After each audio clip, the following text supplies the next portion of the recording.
চট্টগ্রামের ফটিকছড়িতে একের পর এক জমিতে কেটে রাখা কৃষকের পাকা ধান পুড়িয়ে দিচ্ছে দুর্বৃত্তরা। এক সপ্তাহের মধ্যেই গতকাল বুধবার রাতে তৃতীয়বারের মতো ঘটেছে এই ঘটনা। এতে কৃষকদের মধ্যে আতঙ্ক ছড়িয়ে পড়েছে উপজেলা জুড়ে। আজ তুল লইতাম দেরি বাবা এ লাইচুর আর এটা বাজে করি ওর লাগাই দি ব্যাগের হচ্ছে গিয়ে ভাষণার আর দান নাই। কৃষানী রিঙ্কু রানী কৃষক মোহাম্মদ এনামের পর এবার রাতের আঁধারে দুর্বৃত্তের দেওয়া শত্রুতার আগুনে নিঃস্ব হয়ে গেছেন উপজেলার রাঙামাটিয়া এলাকার কৃষক সেলিম। পুড়ে ছাই হয়ে গেছে তার কষ্টে পাওয়া সোনার ফসল। আর সবাইকে যাই বারচুন ডাকিয়ে ধান হুড়ি যার মানুষ দলা গিয়ে দিবে এবার দেখি যে এ দু তারা ওরা বেশি বেশি মানুষ দল কিছু করে নিবারি বাবা। ভুক্তভোগী সেলিম জানান 40,000 টাকা খরচ করে 2 একর জমিতে আমন ধানের চাষ করেছিলেন। এবার কয়েকদিন আগে পাকা ধান কেটে মাড়াই করার জন্য 3টি স্তূপ রাখেন জমিতেই। বুধবার গভীর রাতে পেট্রোল ঢেলে তার সব ধানে আগুন ধরিয়ে দেয় দুর্বৃত্তরা। দূর থেকে আগুন জ্বলতে দেখে স্থানীয়রা এগিয়ে এলেও রক্ষা করা যায়নি ধান।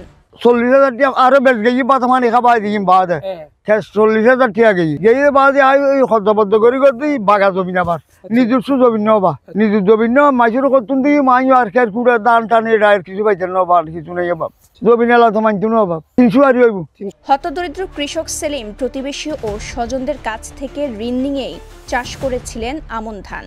শত্রুতার আগুনে তার ফসল পুড়ে যাওয়ায় রীতিমতো নিঃস্ব হয়ে পড়েছেন এখন।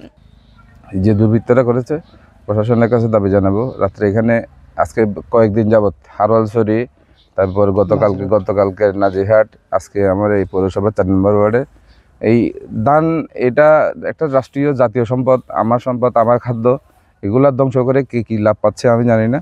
আমি যারা এই ধরনের এই কর্মকাণ্ডে জড়িত তাদের দৃষ্টান্তমূলক শাস্তি দাবি করছি। হতদরিদ্র কৃষক সেলিমের এমন নিঃস্ব হওয়ার ঘটনা নাড়া দিয়েছে সংশ্লিষ্টদেরও। স্থানীয় কৃষি কার্যালয় থেকে তাকে সহযোগিতা করার কথা বলছেন উপজেলা কৃষি কর্মকর্তা মোহাম্মদ আবু সালেক। খাওয়ার উপযোগী হয়ে গেছে এই অবস্থা থেকে আমাদের যে দুষ্কৃতকারীরা যে ঘটনাগুলো ঘটাচ্ছে, এখানে আমাদের বিশেষ করে আমার কৃষি অফিস থেকে আমার একটা আহ্বান থাকবে যে এই যে দুষ্কৃতকারী যারা আছে এরা শক্ত হাতে দমন করে আমাদের দৃষ্টান্তমূলক শাস্তির আওতায় আনা হোক। পাশাপাশি আমাদের যে কৃষক ভাইয়েরা ক্ষতিগ্রস্ত হয়েছে, আমি প্রায় প্রত্যেকটাতে গিয়েছি, তাদের সঙ্গে কথা বলেছি, তাদের ক্ষয়ক্ষতির পরিমাণটা জেনেছি এবং আমি জেলাতেও অবহিত করেছি এই বিষয়টা। টানা তৃতীয়বার অর্জন করেছে দেশের সেরা সুপার ব্র্যান্ড স্বীকৃতি বসুন্ধরা টিস্যু। তবে একের পর এক এমন ঘটনায় কৃষকদের সতর্ক থাকার পরামর্শ ফটিকছড়ি উপজেলা নির্বাহী অফিসার মোহাম্মদ মোজাম্মেল হক চৌধুরীর। প্রথম যে ঘটনাটি ঘটেছিল হারওয়ালছড়িতে, এই ঘটনায় তাৎক্ষণিকভাবে পুলিশ 2 জন আসামি গ্রেপ্তার করে একটি মামলাও নেয়। বাকিগুলোর বিষয়ে আমরা নির্দেশনা দিয়েছি থানায় মামলা করার জন্য এবং আসামি গ্রেপ্তারের জন্য প্রক্রিয়া চলমান আছে। এই সময়ে ধান কেটে ফেলে তারা দিনে দিনে যাতে করে আমরা ধানগুলা ঘরে নেওয়া বা এই ধরনের কাজ, এটার প্রতি আমরা একটু অনুরোধ জানাচ্ছি। বিভিন্ন স্থানে বিভিন্ন দুর্বৃত্তরা এই কাজগুলো করছে, এটা কি পরিকল্পিত নাকি পূর্বশত্রুতার জের ধরে?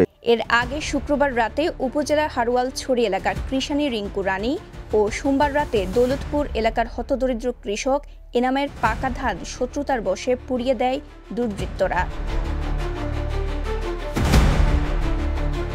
চট্টগ্রামের ফটিকছড়ি থেকে মোহাম্মদ নাসির উদ্দিনের পাঠানো তথ্যচিত্রে সাফা মারওয়া, কালের কণ্ঠ, চট্টগ্রাম।